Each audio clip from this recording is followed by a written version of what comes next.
નમસ્કાર મિત્રો, આજે આપણે ખેડૂત મિત્રના ખેતરમાં ઊભા છીએ. એમને શું શું વાવેતર કર્યું છે તમે તેના વિશે આપણે વાત કરીશું. શું નામ તમારું? મારું નામ છે રાજપૂત વનરાજસિંહ અનોખસિંહ. બરોબર. કયું ગામ? ગામ ચારૂપ, તાલુકો પાટણ અને જિલ્લો પાટણ. બરાબર. હવે આ વનરાજસિંહ રાજપૂત, તમે શું શું કયા પાકનું વાવેતર મેં કર્યું છે? એરંડાનું વાવેતર કર્યું છે, અજમાનું વાવેતર કર્યું છે, ઘઉંનું વાવેતર કર્યું છે, સવાનું વાવેતર કર્યું છે. બરોબર.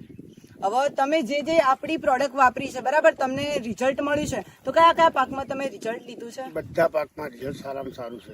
બરાબર. તમે પહેલા કઈ રીતે વાવેતર કરતા હતા? યુરિયા ડીએપી વાપરતા હતા? પેલા ડીએપી નોખતા ને પછી વાવેતર કરતા ને પછી જયારે પાણી આવે આ ના તે વખત પાણીનું અમે યુરિયા ઉપયોગ કરતા. બરાબર. તો આ વખતે તમારી સામે અહીંયા તમે ઘઉં જોઈ શકો છો. એ તમે આમાં કઈ પ્રોડક્ટ વાપરી છે? આપણી ઓલિવ વાપરી છે. બરાબર. બીજી પેલી નાની એમઆઈ સ્પ્રે કરીને. તો તમે આમાં બીજું કઈ ખાતર નાખ્યું છે? ના, બીજું કોઈ વસ્તુ યુરિયા પણ નાખી નથી. જો મિત્રો, વનરાજસિંહ રાજપૂત કરીને ખેડૂત છે, એમને યુરિયા ડીએપી છાણિયું ખાતર કશું જ નાખ્યું નથી. એમને એમ ઘઉંનું વાવેતર ખાવા માટે ઘર માટે કર્યું હતું અને અત્યારે એમને ફક્ત ને ફક્ત આપણી ઓલિવનો એમઆઈ સ્પ્રેનો છંટકાવ કર્યો છે. છતાં પણ તમે એમના ઘઉંની ઊંબીઓ જોઈ શકો છો કે પહેલા એમના ઘઉંની ઊંબી બહુ જ નાની હતી, એની જગ્યાએ અત્યારે 2 થી 3 ઇંચની થઈ ચૂકી છે. આ મિત્રને પહેલા, આ ખેડૂત મિત્રને અમે પહેલા મળ્યા હતા ત્યારે અમે એમને એરંડા માટે આપ્યું હતું. તે વખત તમારા એરંડા કેવા હતા? નાના માળો જરી જતી હતી આપણે.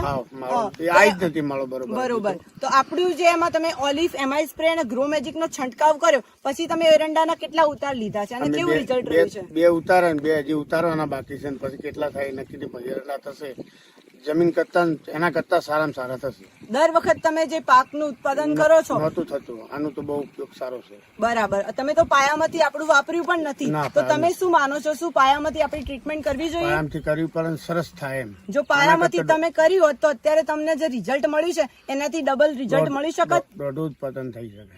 તો તમે બીજા ખેડૂત મિત્રોને શું કહેવા માંગો છો? આપણે કહીશું બધાને, શું કહેવા માંગો છો? કહીશું કે સરસ સારામાં સારું રિઝલ્ટ મળે છે, આનો ઉપયોગ કરાય. બરોબર. સરસ રહે, બધું ઉત્પાદન વધારે થશે, કોઈ વસ્તુ ખોટી નહીં થાય. બરાબર. અને અજમામાં પણ તમે આપણું જો પ્રોડક્ટ વાપરી છે, ખાલી ઉપરથી છંટકાવ જ કર્યો છે ને, તો અજમામાં પણ કેવું રિઝલ્ટ રહ્યું છે? સરસ, સારામાં સારું. અજમામાં વધારે અતિશય વધારે. તો તમે આપણા જે બીજા ખેડૂત મિત્રો છે એમને શું સલાહ આપશો? શું આ વપરાય કે યુરિયા ડીએપી વપરાય? યુરિયા ડીએપી વપરાય જ નહીં, આ રીત વપરાય. વપરાય 100%. તમે સહમત તો છો ને? હું દર વર્ષે હું જીવીશ ત્યાં સુધી આ વાપરીશ. બરાબર. તમે સંમત છો? ખુશ છો ને?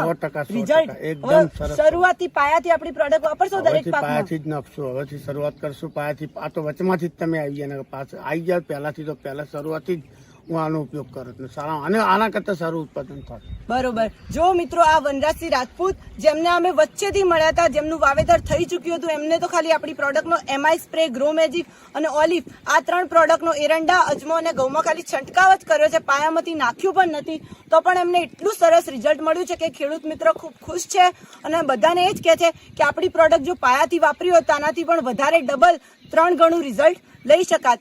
તો આપણું ઇન્ડિયા એગ્રોનું રિઝલ્ટ છે અને આવો આપણે બધા સૌ ઓર્ગેનિક તરફ એક કદમ માંડીએ. Thank you so much.